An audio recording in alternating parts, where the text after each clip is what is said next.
Ever get that feel? You know, that little internal debate, maybe when you're picking clothes or sharing an opinion. Yeah, like you're weighing things up. Exactly. Weighing what feels right for you against, well, what everyone else seems to be doing or thinking. Yeah. It's like we're all walking this kind of invisible tightrope, between wanting to belong and wanting to just be ourselves. That's a great way to put it. Yeah. And that feeling, that daily sort of negotiation you're talking about, it's not just some personal quirk. No. No, it really gets to the heart of something fundamental in psychology, this constant tension, Yeah. really, between our need to connect with others and our drive to be, well, individual. Right. And that is exactly what we're diving into today. We're going deep on the psychology of conformity and That's a individuality. huge topic. It really is. And our sources today are, they're pretty fascinating. They've got everything from those classic social psychology experiments, the ones they still make you think. Oh, yeah. Ash, Yeah. Milgram. Yep. All the way to some really insightful theories about how we actually develop our own unique sense of self. Like Maslow, Rogers. Yeah. That whole perspective. Exactly. So our mission basically is to unpack this constant push and pull, this intricate dance, you could say, between fitting in and standing out, and try to understand what it means for you, in the real world. That's good. Where should we start? Okay, let's unpack this. When we talk about conformity and individuality, what are we really getting at? Like, what's the core definition? Okay. So conformity at its heart is about adjusting ourselves, our thoughts, maybe our feelings, definitely our actions, to line up with a group. Right, aligning with the group. Yeah. And Sol Sensei, one of our key sources here, points out this often comes from a really basic human need. Wanting to belong, wanting to be accepted. Uh-huh, the belonging piece. Or sometimes it can come from genuinely believing the group has it right, that they've got better info or the correct view on something. Ah, okay, so it's not always just about social pressure. Not always. And Yeah. it's actually surprisingly fundamental to how society works. It allows for cooperation, for shared understanding. Yeah. It makes social interactions smoother. Think about just like basic rules of politeness. Yeah, okay. Like knowing how to take turns in a conversation so things actually flow. Right. And then the flip side is individuality. Exactly. Yeah. Individuality is, well, it's all stuff that makes each of us unique. That specific blend of your characteristics, your behaviors, your beliefs, the things that set you apart. Personal signature, almost. Kind of, yeah. Yeah. And Self-Sensei connects this directly to self-expression, that feeling of personal freedom and the idea of an authentic self, who you really are underneath it all. So it's the counterforce, the pull away from the group average. Precisely. It's that internal drive to assert your own identity or autonomy. So you've got this constant balancing act then, this inherent tension between wanting to be part of the tribe, but also wanting to be your own person. And it's not just some abstract philosophical idea, right? It's stuff we deal with constantly. Small choices, big life decisions. Every single day. And it's interesting how our language kind of reflects a subtle bias here, don't you think? How so? Well, we tend to talk about individuality in pretty positive terms. Words like creativity, freedom, authenticity, they spring to mind. Yeah, that sounds right. But conformity, while we might admit it's necessary for society to function, it often has this slightly negative feel, doesn't it? Like maybe it means being unoriginal or even like suppressing your true self. Yeah, you're right. We definitely celebrate the innovator, the person who breaks the mold. But like you said, we need some agreement just to get along. Exactly. So is it just one or the other? Are you either a conformist or an individualist? Simple as that. Oh, definitely not. Self-Sensei really emphasizes it's a spectrum. Nobody lives purely at one end or the other. Instead, we're constantly doing these little, often unconscious cost-benefit calculations. Like, how much should I blend in here? How much can I stand out there? It depends on the situation, what we want to achieve, the social risks. And the potential rewards too, I guess. Absolutely. And this leads to a really interesting concept called optimal distinctiveness. Optimal distinctiveness. Okay, tell me more. That sounds optimal. Right. It's the idea that we humans are basically striving for a sweet spot.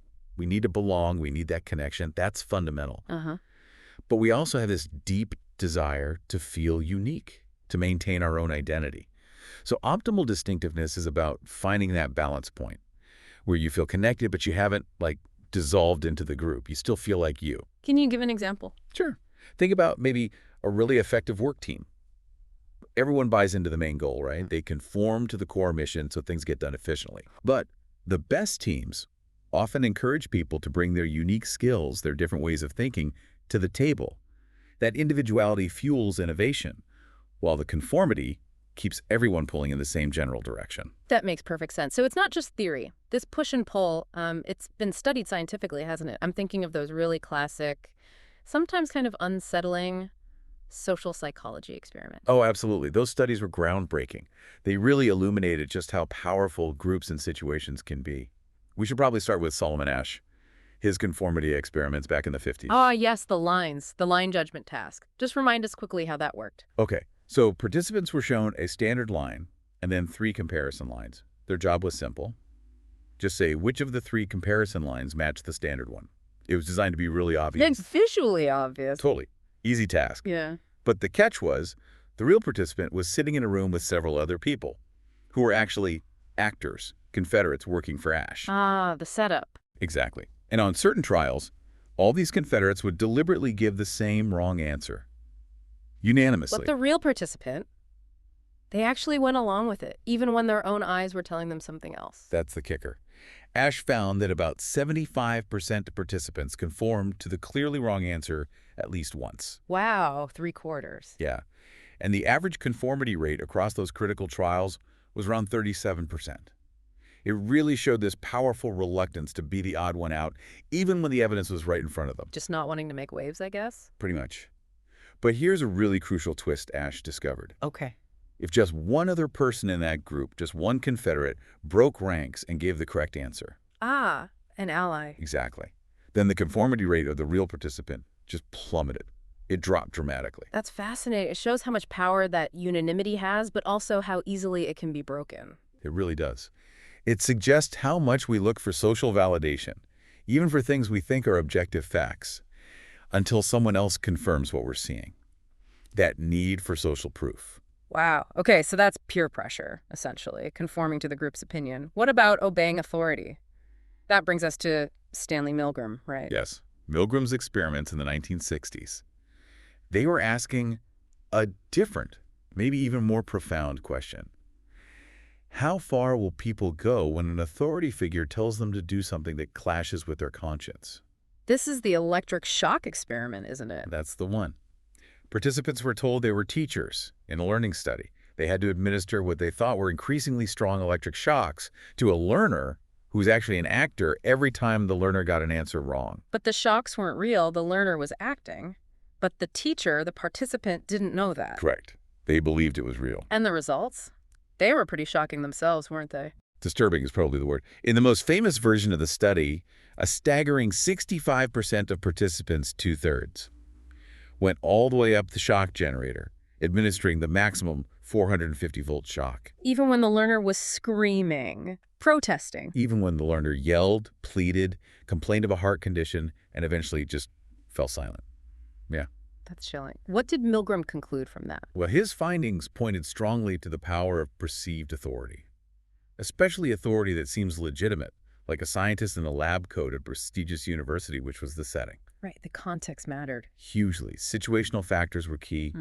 The experimenter's presence, their calm insistence, the gradual step-by-step increase in the shocks. It all made it harder for people to disobey. It really makes you question how easily we might follow orders, even terrible ones, just because someone in charge tells us to. And I know those experiments caused a huge ethical debate. Immense debate, and rightly so. Milgram's work is still discussed and debated constantly in psychology. There have been re-examinations, different interpretations focusing on participant resistance, identification with the experimenter. But the core finding holds about the power of authority. The core finding about the potent influence of perceived authority, yes. That remains a really significant, if unsettling, insight into human behavior. Okay, so peer pressure from Asch, obedience to authority from Milgram. What about the power of the situation itself, the environment we're in? That's the Stanford prison experiment, right? Philip Zimbardo. Precisely. Zimbardo's study in 1971. He created a simulated prison in the basement of Stanford University. He got student volunteers, flipped a coin, basically randomly assigned them to be either prisoners or guards. Randomly assigned roles. Yep. The guards got uniforms, mirrored sunglasses, billy clubs. Basic instructions to maintain order, but not how to do it. The prisoners were even arrested at their homes to make it feel real from the start. And things went downhill fast, didn't they? Incredibly fast. It was meant to last 2 weeks, but they had to shut it down after just 6 days. 6 days? Why? What happened? The guards really leaned into their roles. They became increasingly authoritarian, controlling, some were genuinely abusive and dehumanizing towards the prisoners. And the prisoners? They became passive, distressed. Some showed signs of severe emotional breakdown. They seemed to internalize the prisoner role. Even Zimbardo, who was acting as the prison superintendent, admitted later he got sucked into the role himself and lost objectivity. Wow. It was a stark demonstration of how powerfully social roles and the situations we're put in can shape our behavior, sometimes seeming to just overwhelm our individual personalities. It's another really uncomfortable finding, isn't it? How easily we seem to slip into these roles. But I know this one has also faced a lot of criticism, too. Yes, definitely. There's been significant debate about the methodology, whether the guards were perhaps coached or influenced by Zimbardo's expectations, what we call demand characteristics. So maybe not as spontaneous as it first appeared? That's the criticism. Did the participants just figure out what Zimbardo wanted and play along? The debate continues. But even with the criticisms, it remains this really compelling, if controversial, data point on how situations and roles influence us. Okay, so taken together, Ash, Milgram, Zimbardo, these classic studies paint a pretty strong picture. Our behavior can be really malleable, heavily influenced by the group, by authority, by the situation itself. Maybe even more than our own fixed personality traits sometimes. That's a key takeaway, the power of the situation. But let's shift gears, because while those studies show the pull of the group, there's this whole other side of psychology focused on our inner drive, the push towards individuality, towards becoming ourselves. Where do we start with that? A really good place to start is Abraham Maslow and his hierarchy of needs. You've probably seen the pyramid. Oh yeah, the pyramid. Basic needs at the bottom: food, water, safety. Right. And then you move up through belongingness, esteem needs, and right at the very top, Maslow placed self-actualization. Self-actualization, that's about reaching your full potential, right? Exactly. It's the drive to become everything you're capable of being, to fulfill your unique talents and capacities. And the key thing for our discussion is that this journey is intensely individual. How so? Well, what self-actualization looks like for you might be completely different from what it looks like for me or anyone else. It's about discovering and developing your specific potential. It's a move away from just fixing deficits towards active growth. So it's not just about survival or fitting in anymore. It's about blossoming, kind of. Becoming the most you version of you. That's a nice way to put it, blossoming. Okay, so Maslow points to this peak state of individual fulfillment. Who else explored this journey towards self? Well, Carl Rogers, another major figure in humanistic psychology, talked about the fully functioning person. Fully functioning. Okay, what does that involve? What are the signs? Rogers described people who are fully functioning as having several key characteristics. They're open to experience, meaning they can accept both good and bad feelings. They live existentially, really in the present moment. Living in the now. Kind of. They trust their own feelings, their gut instincts, what he called their organismic valuing process. They feel a sense of freedom and choice. And they tend to be creative and spontaneous. That sounds like a pretty good way to be. Doesn't it? The core idea for Rogers is authenticity, living in sync with your true self. He believed we all have this built-in actualizing tendency, a lifelong drive to grow and fulfill our potential. Similar to Maslow's idea, then. Very similar drive, yes. Rogers also stressed the importance of receiving unconditional positive regard from others. Meaning? Basically, being accepted and valued for who you are, without judgment, flaws and all. He thought this was crucial for developing self-acceptance, which then allows you to move towards becoming fully functioning. So feeling accepted by others helps you accept yourself, and that helps you become more authentically individual. Precisely. It's not a fixed state you arrive at, though. It's an ongoing process, a journey. Okay. And who else? You mentioned Erickson earlier. Yes. Erickson and his stages of psychosocial development. He outlined 8 stages across the lifespan, each with its own sort of key challenge or crisis to resolve. Right. I remember that framework. Which stage is most relevant here? The 5th stage, which usually happens during adolescence, is crucial for individuality. He called it identity versus role confusion. Identity versus role confusion. Sounds about right for teenagers. Doesn't it? This is the time when you're really grappling with that fundamental question, who am I? You're trying on different roles, exploring beliefs, values, figuring out where you fit in, what matters to you. Experimenting with identity. Exactly. And if you navigate this stage successfully, Erickson said you develop fidelity, a stable, coherent sense of who you are and what you stand for. This forms a solid foundation for adulthood. So our sense of self, our individuality, it's not just handed to us. We have to actively build it, especially during those teenage years. Absolutely. It's actively forged. And what all these theories, Maslow, Rogers, Erickson, really highlight is that individuality is this dynamic achievement. It takes self-awareness, effort, but also crucially supportive environments. Ah, so it's not just an internal thing. The outside world matters too. Massively. It's kind of a paradox, isn't it? To develop a strong, unique individual self, you actually need connection. You need support. You need that social context. You need that safety net of acceptance to feel brave enough to explore who you really are. That is a fascinating paradox. Okay, so we've got these internal drives towards being unique, but also these external forces pushing us to conform. Let's dig into those external factors more. What shapes whether we lean more towards conforming or more towards expressing our individuality? Right, it's a complex mix. Let's start with the immediate social setting. Like we saw with Ash, the group size matters. More people in the unanimous majority can increase conformity pressure, though it kind of plateaus after a certain point. Like after 3 or 4 people, maybe? Something like that, yeah. But even more powerful than size is unanimity. Remember the lone dissenter in Ash's study. Even one person breaks the consensus, conformity drops way down. That single voice makes a huge difference. Huge. Then you have social norms. Those often unwritten rules about how we're expected to behave in different situations. We just absorb them, often without even thinking, like how you act in a library versus at a party. Got it. Those invisible guidelines. And psychologists often talk about why we conform, the difference between informational and normative influence. Can you break those down? Sure. Informational social influence happens when we conform because we genuinely think others have better information than we do, especially in ambiguous situations. We look to the group and think, well, they must know something I don't. So you actually change your mind. Privately. Often, yes. It can lead to private acceptance, a real shift in your own belief.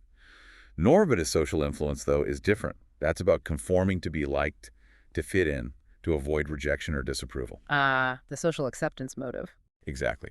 In this case, you might go along with the group public compliance, even if deep down you don't really agree with them. Okay, so sometimes we conform because we think the group's right, other times just to avoid sticking out. Makes sense. What about bigger picture stuff, like culture? Does that play a role? Oh, a massive role. Cultural context is huge. Yeah. Think about individualistic cultures, like many in the West, the Yeah. U.S., Western Europe.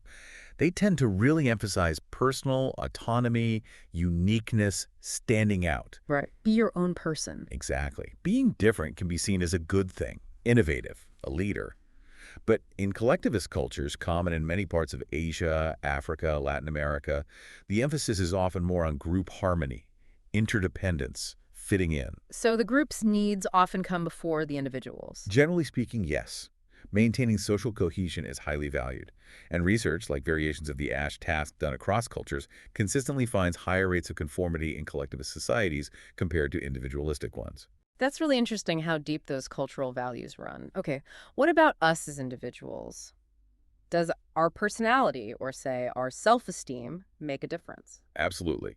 Personal factors matter a lot. For instance, someone with lower self-esteem might be more easily swayed by group pressure, maybe seeking that external validation, or just lacking confidence in their own judgment. Whereas higher self-esteem might give you more confidence to stand your ground.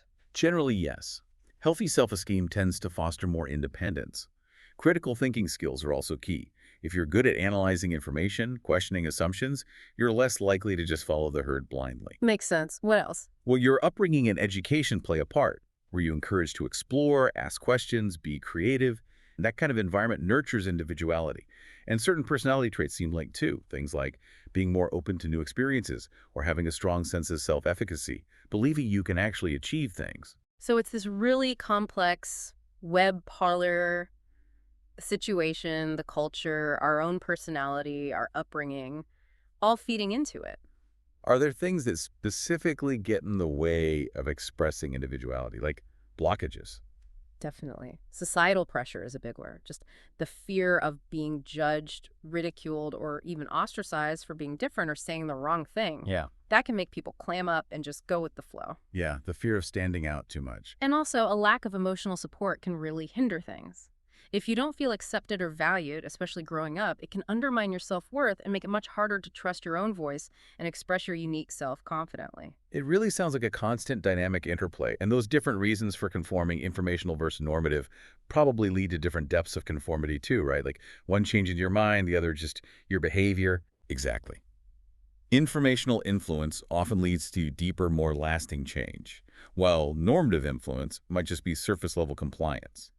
Understanding all these layers helps explain why conformity happens, how norms stick around, and also how they sometimes get challenged. Okay, so we've got a good handle on what conformity and individuality are, the classic studies, the theories behind them, the factors influencing them. Now, the big question, consequences. Is one inherently better or worse? That's the million-dollar question, isn't it? And the short answer is no. Neither is inherently good or bad. Both conformity and individuality have potential upsides and downsides. It really depends on the context, the situation, and frankly, the degree. Okay, let's break that down. What are the benefits of conformity? Why do we need it? Well, on the plus side, conformity is vital for social cohesion. It helps create order, predictability in interactions. It fosters that sense of belonging, shared identity. It's the bedrock for shared morals, ethics. Like the glue holding society together? In many ways, yes. It's also essential for learning social skills, understanding group norms, navigating new social environments. Think about just learning basic manners. That's conformity, and it's pretty useful. Right, you need some shared rules to function. But what happens when conformity goes too far? What are the drawbacks? That's where it gets tricky. Excessive conformity can lead to groupthink, where everyone wants harmony so much that they stop thinking critically. Bad decisions often follow. Yeah, no one wants to rock the boat. Exactly. It can also suppress dissent, stifle creativity, kill innovation, and in the extreme, like we saw with Milgram, it can lead to blind obedience, people doing harmful things. Even things like, say, intense online cancel culture could be seen as a dark side of conformity pressure silencing different views. That fear of being ostracized for disagreeing. Okay, let's flip it. What are the benefits of individuality? Why is it important? Individuality is fundamental for authenticity, living according to your own values and beliefs. That's strongly linked to well-being, purpose. It fuels personal growth, self-discovery. Being true to yourself. Yeah.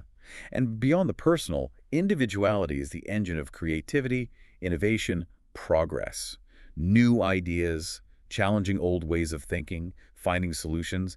That comes from people daring to be different. Think of artists, scientists, social reformers. So individuality pushes society forward, challenges the status quo. But can there be downsides to being too individualistic? Yes, there can be.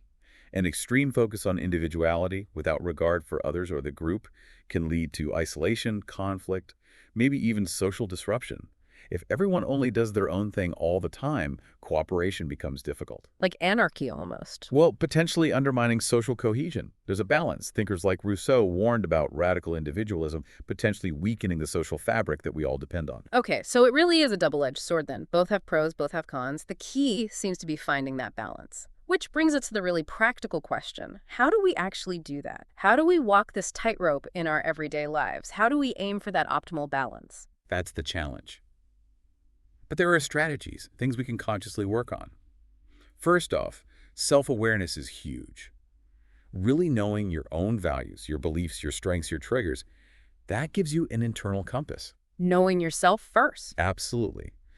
Then, actively valuing dissent. Being willing to voice your own different opinions, but also being genuinely open to hearing perspectives that challenge yours, that pushes against groupthink. Seek out difference, don't shy away from it. Right.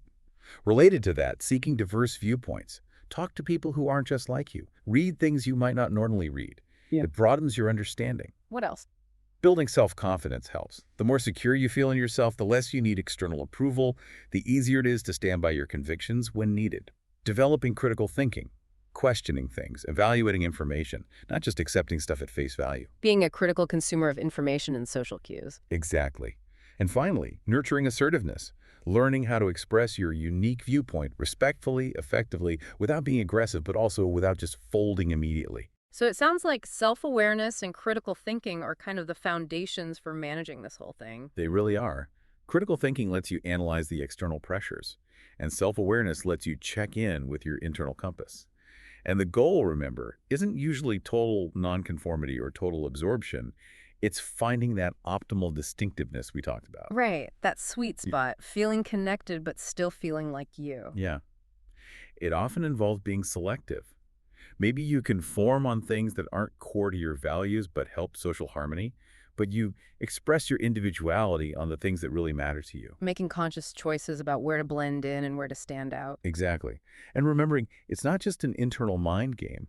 It's also about having the social skills to navigate these situations in the real world. Hmm. And what feels optimal might look different in different cultures or different groups, too. Okay. So this tension is timeless, but how is it playing out now in our modern world? Thinking about work, social media, Hmm. things like that. Oh, the modern context adds some really interesting layers. Hmm. Take the workplace. There's always this built-in need for some conformity, right? For efficiency, standards, teamwork. Sure, you need people to follow procedures. But increasingly, organizations are realizing that individuality is where creativity comes from. Innovation, employee satisfaction even. So they want both. They're trying to strike a balance. You see things like DEI initiatives, diversity, equity, inclusion, trying to make space for different perspectives, or management styles that focus on results but allow individual approaches to getting there. Yeah. Still, that challenge of feeling you can bring your whole authentic self to work, Mhm.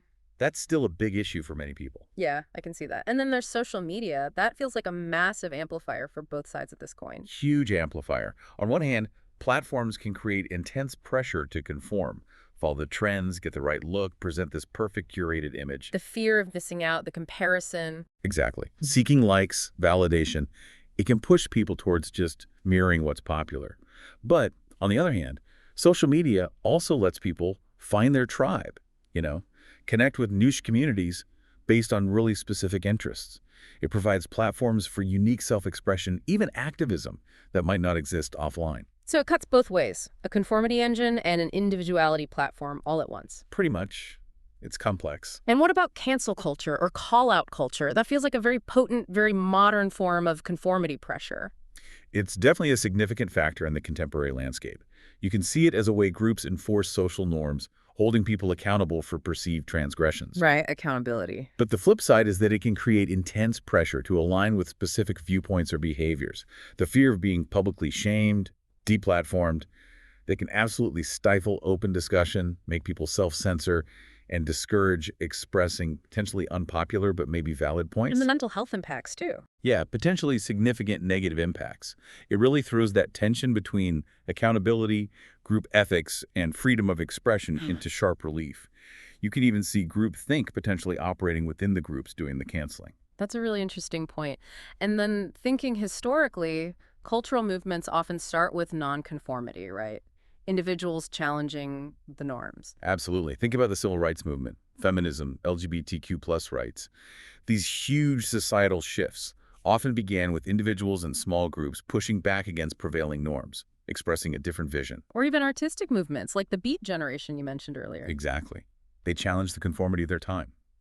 These movements show how individual expression, when it resonates and connects with others, can lead to major societal transformation. So it's clear that technology is reshaping this landscape. The workplace is trying to adapt. Cancel culture is a really intense modern pressure point. But the power of nonconformity to drive change is still there. Looking even further ahead, what's next in understanding this? Where does the research go? That's a great question. I think we'll see a lot more focus on how technology, especially social media and maybe AI, continues to influence identity and social dynamics. How does this play out differently across cultures in the digital age? That's huge. A global context. Right. Also, digging deeper into the links between expressing individuality and psychological well-being in these fast-changing times. And we can even learn from big events, like the recent pandemic. How did conformity pressures operate then? What did we learn about social influence in public health? Lots of avenues to explore. Definitely. But the core tension, that pull between belonging and being unique, that's timeless. It's central to being human. And understanding it better has real implications for everything. How we raise kids, how we structure organizations, how we function as citizens. So the quest continues. It does. Future research will need some pretty sophisticated tools to track these things, especially online. We might even need new terms. Yeah. Like, is there a globalist individuality?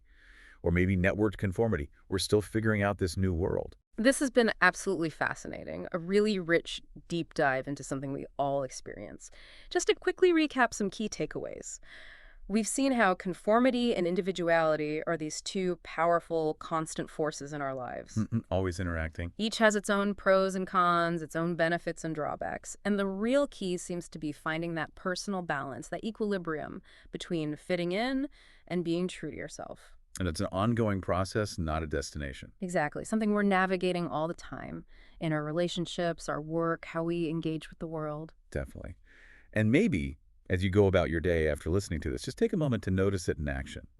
Where do you feel the strongest pull to conform, whether it's online or offline?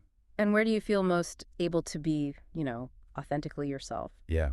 Just noticing that interplay in your own life can be really insightful. That's a brilliant thought to leave everyone with. The journey to understand and balance these forces is definitely ongoing, and thinking about the bigger societal picture adds another whole layer. Thanks so much for unpacking all of this with us today. My pleasure. It's an endlessly fascinating topic. It really is. Thanks for joining us for this deep dive.